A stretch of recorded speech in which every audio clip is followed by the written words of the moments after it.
देहरादून में मुख्य सेवक सदन में सम्मान समारोह का आयोजन किया गया। मुख्यमंत्री पुष्कर सिंह धामी ने एसएसबी के जवानों को सम्मानित किया। सीमा सुरक्षा में एसएसबी के जवानों के योगदान को सराहा। समाज कल्याण विभाग की पेंशन योजनाओं के लाभार्थियों के दिसंबर महीने की पेंशन किस्त का भुगतान सीएम पुष्कर सिंह धामी ने डीबीटी के माध्यम से धनराशि ट्रांसफर की। अंकिता भंडारी हत्याकांड को लेकर प्रदेश में फिर उबाल, कई संगठनों का सीएम आवास कूच, पुलिस से प्रदर्शनकारियों की झड़प। बिहार की महिलाओं पर विवादित बयान देकर बुरे फंसे मंत्री रेखा आर्य के पति गिरधारी लाल साहू। विपक्ष ने बीजेपी को घेरा, बीजेपी ने दी सफाई, कहा ऐसा बयान स्वीकार्य नहीं।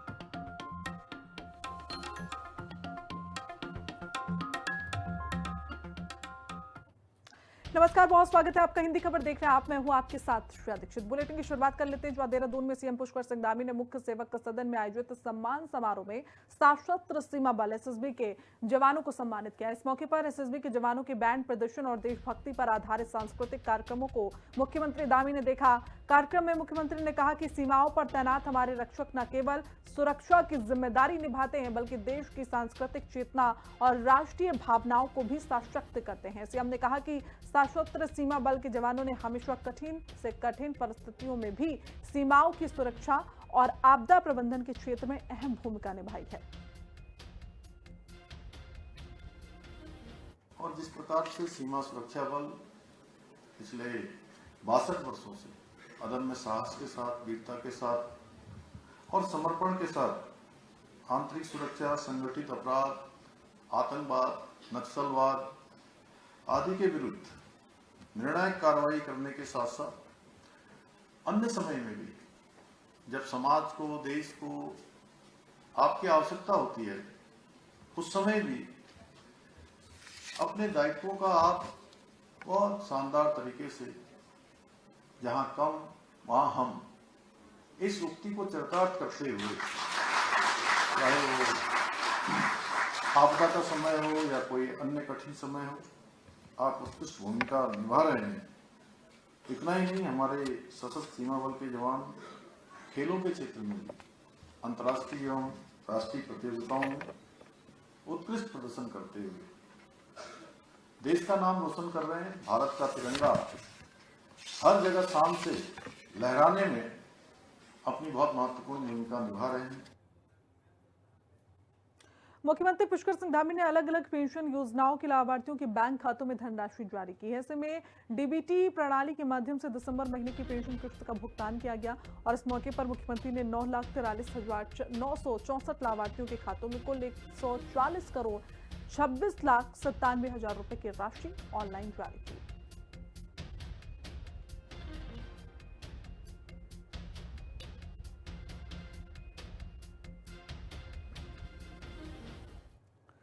अंकिता भंडारी हत्याकांड की सीबीआई जांच की मांग पर जहां एक तरफ मुख्य विपक्षी दल कांग्रेस लगातार धामी सरकार का घेराव कर रही, तो अब अन्य स्थानीय दलों ने भी सरकार के खिलाफ मोर्चा खोल दिया। देहरादून में अंकिता भंडारी न्याय यात्रा महारैली निकाली गई, जिसमें कांग्रेस पार्टी के अलावा उत्तराखंड की क्रांति दल, स्वराज सेवा दल और उत्तराखंड स्वाभिमान मोर्चा ने भी संयुक्त रूप से मुख्यमंत्री आवास का कूच किया और इस दौरान सैकड़ों की संख्या में लोग देहरादून की सड़कों पर उतरे और मुख्यमंत्री आवास की ओर बढ़े, तो पुलिसकर्मियों ने उन्हें हाथीबड़ कला पर बैरिकेडिंग लगाकर रोक दिया, जिसके चलते पुलिसकर्मियों और प्रदर्शनकारियों के बीच तीखी झड़प देखने को मिली। ऐसे में प्रदर्शनकारियों ने बीजेपी के प्रदेश प्रभारी दुष्यंत कुमार गौतम के पुतले को पेड़ से लटकाया और सजा की मांग।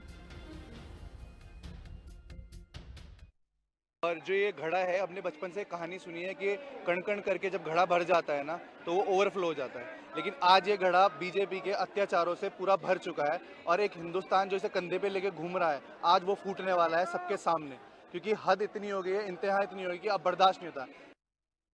तो लगातार लोगों के मन में एक सवाल है कि जब सत्ता में बैठे हुए जिनको रक्षक होना चाहिए वो भक्षक बने हुए हमारी बेटियों के लिए, उसकी न्याय की लड़ाई कौन लड़ेगा। आज पूरा उत्तराखंड एक स्वर में, एक आवाज में अंकिता के न्याय की मांग कर रहा है, सीबीआई जांच की मांग कर रहा है और जो वीआईपी है उसका नाम उजागर करने की मांग कर रहा है। रातों रात रेणु बिजली बुलडोजर क्यों चलाया, इन सब सवालों के साथ आज मुख्यमंत्री तक वीआईपी के नाम का खुलासा नहीं हुआ था और हमारी बहन उर्मिला सनावर ने वीआईपी के नाम उजागर कर दिया है। और अब सारी उत्तराखंड की जनता चाहती है कि बेटी अंकिता को न्याय मिले और सीबीआई जांच होना जिसमें बहुत ज़रूरी है।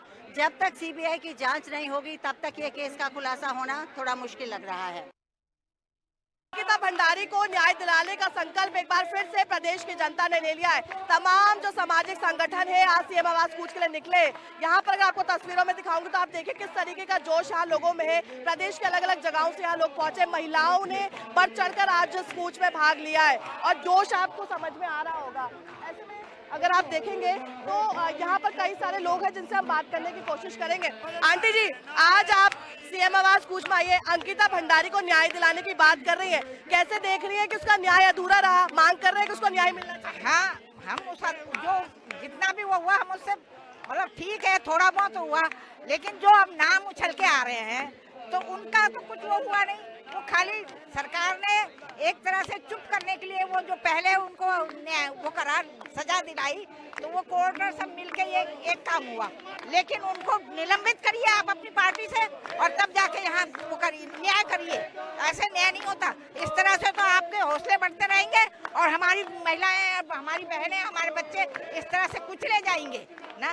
क्या है ये मतलब राज्य बनाया, हम आप 35 साल से सड़कों में घूम रहे हैं, राज्य आंदोलन में रहे, अब हाल ये हो गया कि आज अड्डे बन गए हैं। तो यहाँ पर एक बड़ी संख्या में लोग पहुंचे हुए हैं, लोगों के मन में आक्रोश है। अब चाहे यहाँ सुबोध उनियाल को सामने किया जाए या यहाँ पर एडिशनल एसपी शेखर सुयाल को आगे किया जाए, जनता को पता है कि दाल में काला है। आपने बुलडोजर क्यों चलाया और किस तरह से आप रिजॉर्ट बनवाते चले जा रहे हैं, उत्तराखंड को थाईलैंड और बैंकॉक की राह पर आप ले जा रहे हैं। और सबसे बड़ा सवाल है कि मुखिया क्यों चुप है।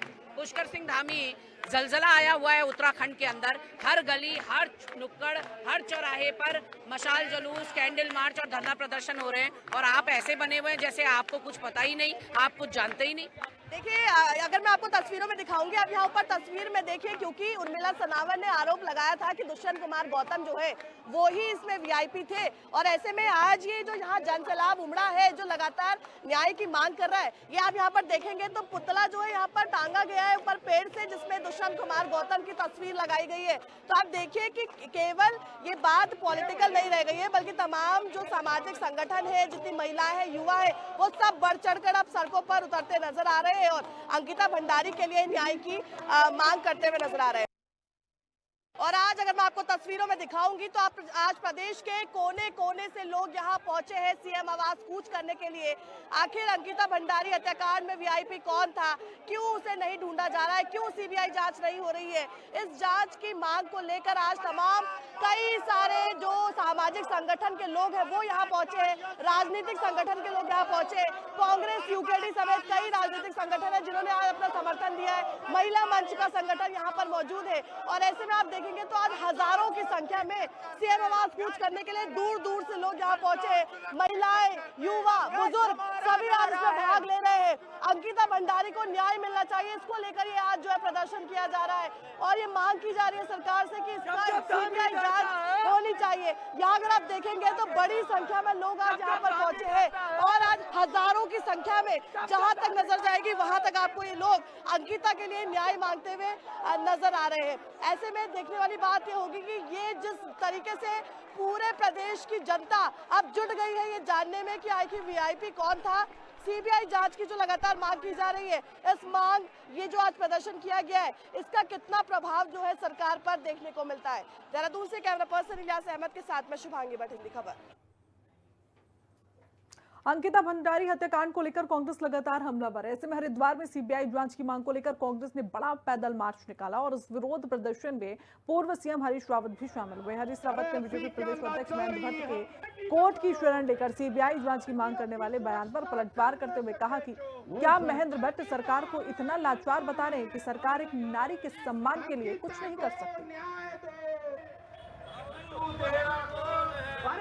सरकार एफआईआर तो सरकार करेगी ना। क्या महेंद्र भट्ट ये कह रहे हैं कि सरकार इतनी लाचार है, यदि वो कह दे हम लाचार हैं, हम कुछ सरकार कह दे कि हम लाचार हैं, हम एक नारी के सम्मान के लिए, बेटी के सम्मान के लिए कुछ नहीं कर सकते हैं, तो फिर देखेंगे फिर क्या रास्ता है।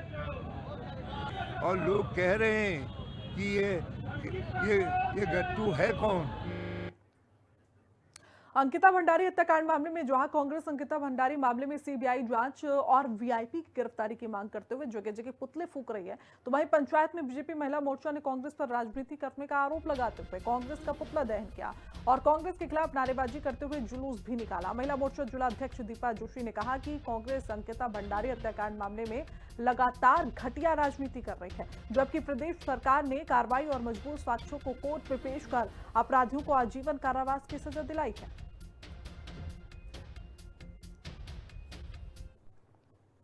वहीं देहरादून में अंकिता भंडारी हत्याकांड को लेकर एक बार फिर सियासत गर्मा चुकी है। बीजेपी महानगर अध्यक्ष सिद्धार्थ अग्रवाल के नेतृत्व में बीजेपी कार्यकर्ताओं ने कांग्रेस के खिलाफ प्रदर्शन करते हुए कांग्रेस का पुतला दहन किया और इस दौरान कार्यकर्ताओं ने कांग्रेसी सबूत दिखाओ, दिवंगत बेटी को मत सताओ लिखे पोस्टर हाथों में लेकर नारेबाजी की। प्रदर्शन के दौरान कांग्रेस पार्टी मुर्दाबाद के नारे भी लगाए गए।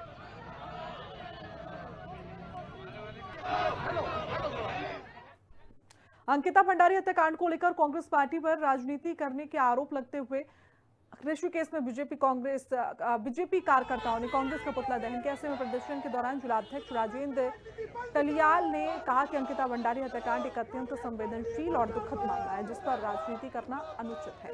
उन्होंने आरोप लगाया कि कांग्रेस पार्टी इस प्रकरण को राजनीतिक लाभ के लिए उछालकर प्रदेश के शांतिपूर्ण माहौल को प्रभावित करने की कोशिश कर रही है। तस्वीरें दिखा रहे हैं जहां बीजेपी अभी अब कांग्रेस पर हमलावर होती हुई नजर आ रही। बीजेपी कार्यकर्ताओं ने कांग्रेस का पुतला फूंका और आरोप लगाया कि अंकिता भंडारी मामले पर घटिया राजनीति कांग्रेस करती हुई नजर आ रही है।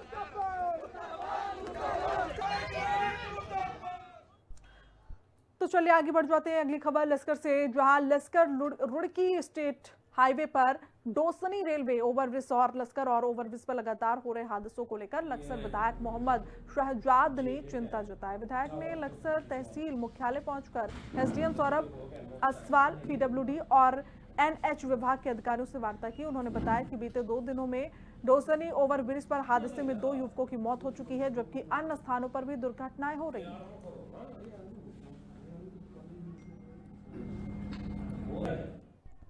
ये हमारे 2 ओवरब्रिज रेलवे लाइन पे, एक लक्सर का और एक डोसनी का।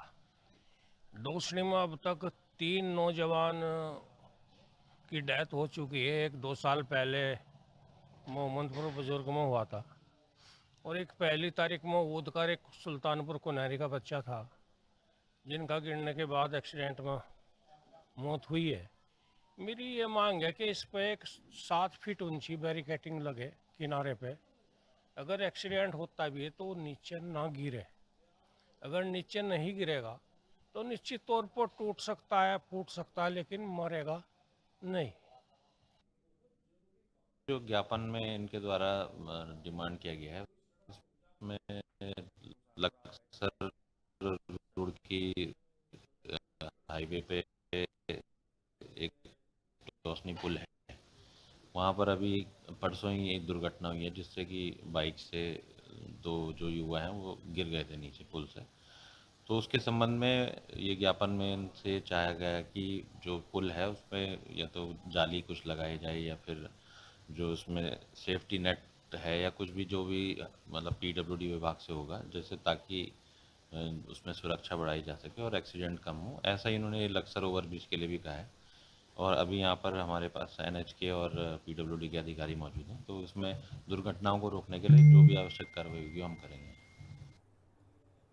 कुमाऊं के सबसे बड़े नगर निगम हल्द्वानी ने नए साल में शहर की स्वच्छता व्यवस्था को मजबूत करने की दिशा में बड़ा कदम उठाया। नगर निगम ने हल्द्वानी शहर के हर घर से डोर टू डोर कूड़ा उठान की प्रक्रिया को और पुख्ता करने की तैयारी शुरू कर दी और इसकी शुरुआत नए साल के पहले हफ्ते में हो चुकी है, जब नगर निगम को 2 दर्जन से अधिक नई कूड़ा कलेक्शन गाड़ियां मिली। इसके साथ ही शहर की वर्षों पुरानी समस्या टचिंग ग्राउंड में कूड़ा निस्तारण को भी इस साल दूर करने की योजना है। नगर आयुक्त का कहना है कि वर्ष 2026 हल्द्वानी के लिए स्वच्छता के लिहाज से बेहद महत्वपूर्ण होगा और इस लक्ष्य को हासिल करने के लिए निगम के सभी कर्मचारी पूरी तरीके से जुटे हैं। नगर में साफ सफाई की व्यवस्था को दुरुस्त रखना, साथ में यहाँ पर स्ट्रीट लाइट की व्यवस्था को दुरुस्त करना और जो भी यहाँ पे शिकायतें आ रही हैं, भले वो सफाई से संबंधित हो या स्ट्रीट लाइट से संबंधित हो, या अन्य तरीके की हों, उसको प्राथमिकता के आधार पर लेना। साथ ही जो यहाँ पर ट्रंचिंग ग्राउंड की समस्या है उसके निस्तारण के लिए निश्चित रूप से प्रयास किए जा रहे हैं और प्रयास ये किया जाएगा कि इस वर्ष इस ट्रंचिंग ग्राउंड को साफ़ सुथरा कराया जाए और जो हमारा कूड़ा की प्रोसेसिंग है डेली के, उसके लिए भी पृथक से प्रयास किए जाएंगे। जो हमारा डोर टू डोर कलेक्शन है, कई वार्डों में हमारी पहुंच 1 दिन के बाद या 2 दिन के बाद होती थी, तो अब शासन द्वारा हमें कूड़ा गाड़ियाँ उपलब्ध कराई गई हैं। अब हमारा ये प्रयास रहेगा कि प्रतिदिन हर घर से कूड़ा उठे और प्रतिदिन उसका निस्तारण किया जा सके। हरिद्वार की विश्व प्रसिद्ध हर की पौड़ी श्री गंगा सभा के अध्यक्ष और हिंदूवादी नेता नितिन गौतम ने कहा कि धार्मिक स्थल और गंगा घाटों पर गैर हिंदुओं का प्रवेश वर्जित हो। साथ ही कुंभ मेला क्षेत्र को हिंदू क्षेत्र घोषित किया जाए। उन्होंने उत्तराखंड सरकार से अपील की, कहा कि 2027 के कुंभ में करोड़ों श्रद्धालु पूजा पाठ और धार्मिक अनुष्ठान करने के लिए हरिद्वार पहुंचेंगे, इसलिए कुंभ क्षेत्र को हिंदू क्षेत्र घोषित किया जाए और कुंभ क्षेत्र में होने वाले धार्मिक स्थलों पर गैर हिंदू का प्रवेश वर्जित हो।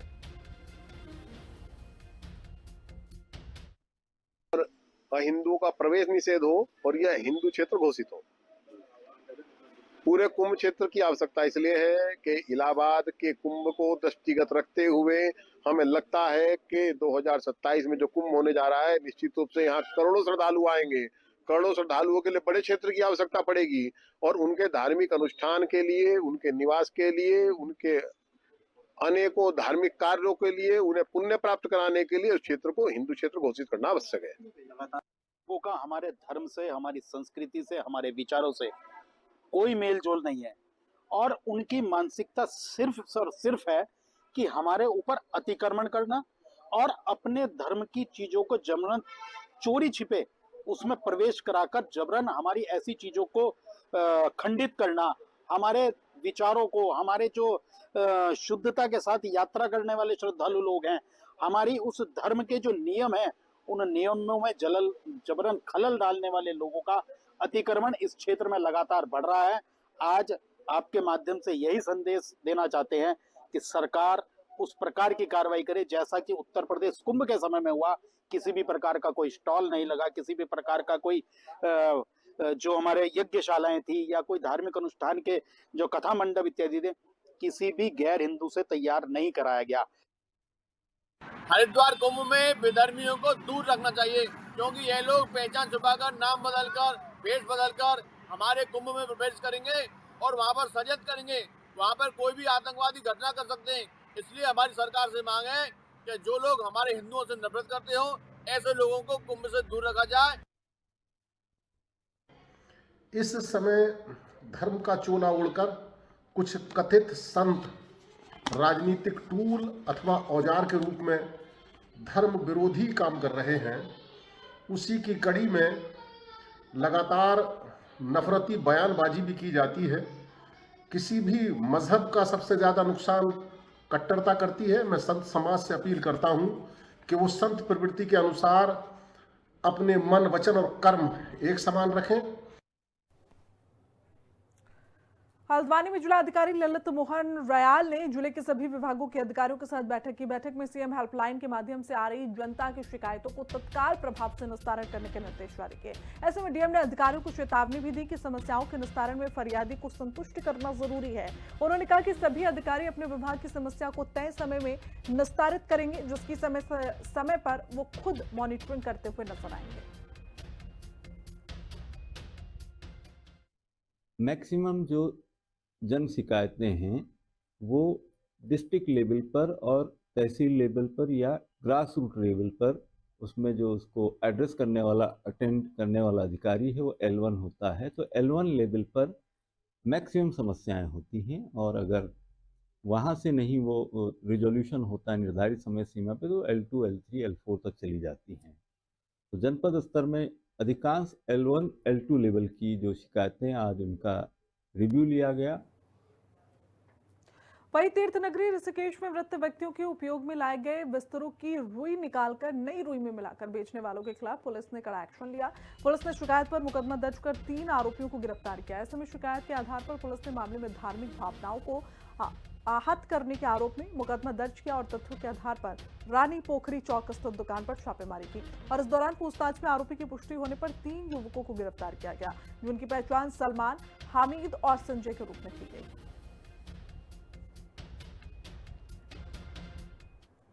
तो वहीं युवा कल्याण विभाग की तरफ से बेरीनाग महाविद्यालय के खेल मैदान में 4 दिवसीय विधायक चैंपियनशिप ट्रॉफी का उद्घाटन स्थानीय विधायक फकीर राम टमटा ने किया। ऐसे में विधायक फकीर राम टमटा ने कहा कि प्रदेश सरकार की तरफ से लगातार खेलों को बढ़ावा दिया जा रहा है।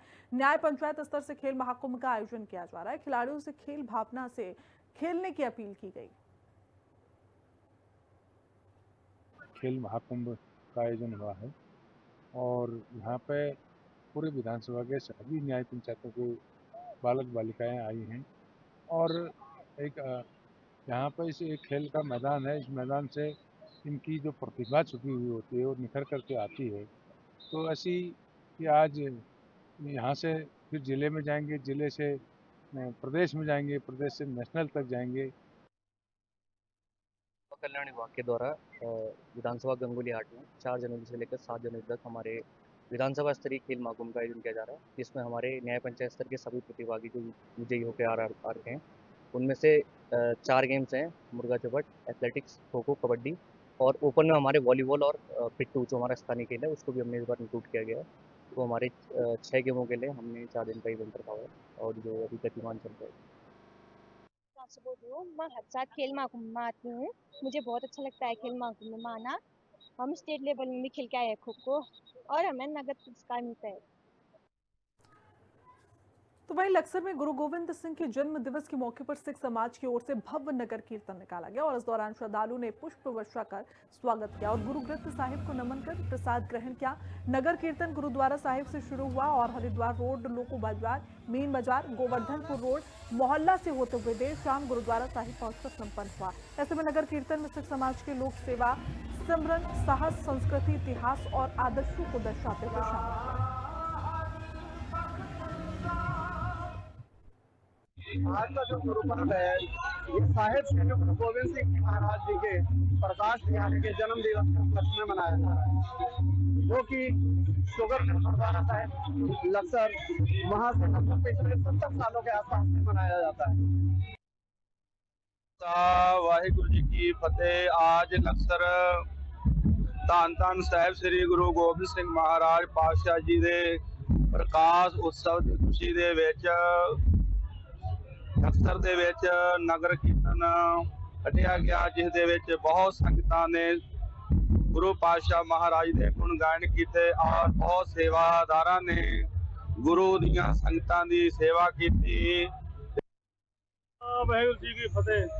आज गुरु गोविंद सिंह का प्रकाश उत्सव है, उसकी खुशी में Laksar RBNS sugar mill Laksar gurdwara से शुरू होकर नगर कीर्तन बाजार के लक्सर बाजार में से होता हुआ लक्सरी फाटक से शिमली होता हुआ जा रहा है, जिसमें कि सभी धर्मों के हिंदू, मुस्लिम, सिख, ईसाई सबने इनका स्वागत किया।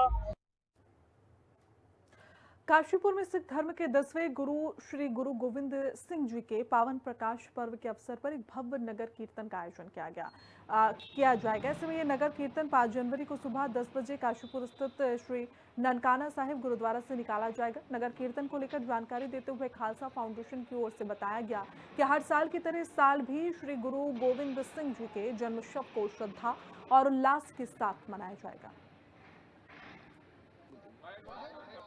वाहिगुरु जी का खालसा, वाहिगुरु जी की फतेह। धन धन गुरु गोबिंद सिंह जी का 360वें साल का प्रकाश पुरब मिति 5 जनवरी 2026 ਨੂੰ ਨਾਨਕ ਸ਼ਾਹੀ ਕੈਲੰਡਰ ਦੇ ਅਨੁਸਾਰ ਕਾਸ਼ੀਪੁਰ ਗੁਰਦੁਆਰਾ ਨਨਕਾਣਾ ਸਾਹਿਬ ਤੋਂ शुरू होएगा 10 बजे और किला बाजार, मेन बाजार, MP चौक और रामनगर रोड होंगे हुए कीमा चलाया। उसके बाद सरकारी अस्पताल तो रानी पद्मावती और कॉलोनी का रोड जो है उतो वापस होता है, वापस काशीपुर आके गुरुद्वारा साहब समाप्ति होगी। और इसी के साथ बुलेटिन में बस इतना ही। देश दुनिया की तमाम जानकारी के लिए देखते रहिए खबर। नमस्कार।